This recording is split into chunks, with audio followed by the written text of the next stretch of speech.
Hurmatli prezidentimizning ko'rsatmasiga ko'ra, butun respublika bo'ylab tozalik va ozodalik oyligi o'tkazilyapti 1 oy mobaynida. Shu jumladan Toshkent shahrida ham jadal ishlar olib borilyapti. Chilonzor tumanida misol qilib olsak, 55 ta mahallada baravariga ish ketyapti hozir shu tozalik oyligi bo'yicha.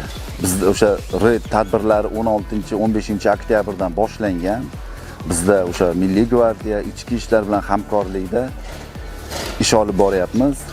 Shu kungacha 150 taga yaqin fuqarolarni jarima qildik. Maishiy chiqindilarni tashlab ketish holatlari kuzatildi. Qurilish chiqindilarini ko'chaga tashlab qo'yish holatlari kuzatildi.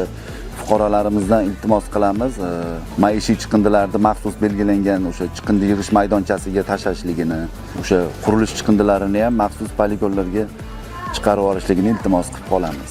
Hurmatli tumandoshlar, mana deylik uy remont qilyapsiz, qurilish chiqindilari chiqarasiz, uni belgilanmagan joyga chiqarmasdan maxsus trans bilan tumanda o'sha maxsus trans korxonasi bilan shartnoma qilib, konteyner qo'yib, o'sha konteynerning ichiga qurilish chiqindilarini tashlashligingizni so'rab qolamiz.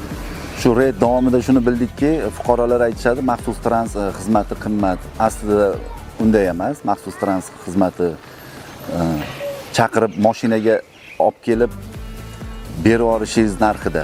Unday qimmat emas, 600 ming, 700 mingdir. Men iltimos qilib qolardim, shu maxsus trans bilan shartnoma qilib, o'sha konteyner qo'ydirib, konteynerning ichiga qurilish chiqindilarini tashlashligingizni iltimos qilib qolamiz. Hurmatli prezidentimiz yaxshi tashabbus bilan chiqdi. Hurmatli tumandoshlar, sizlardan mana shu atrof muhitga zarar yetkazmasdan, shu tozalik oyligida sizlar o'zlaring ham hashar qilib ishtirok etishlaringizni so'rayman. Atrof muhit tozalikligi hammamiz uchun zarur.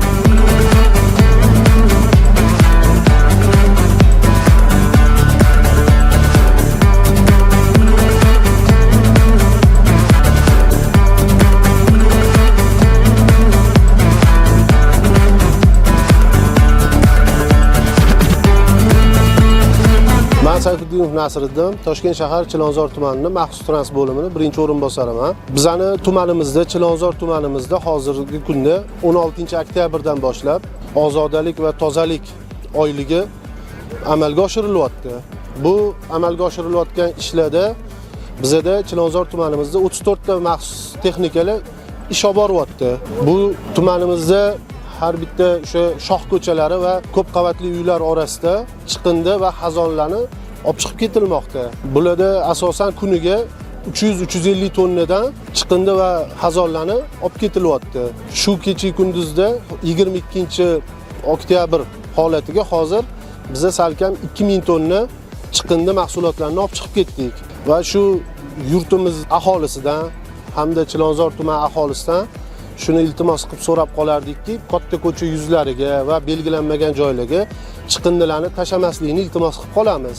O'zi maxsus belgilangan chiqindi yig'ish shoxobchalari bor. Shu chiqindi yig'ish shoxobchalariga olib kelib tashlashsa maqsadga muvofiq bo'ladi.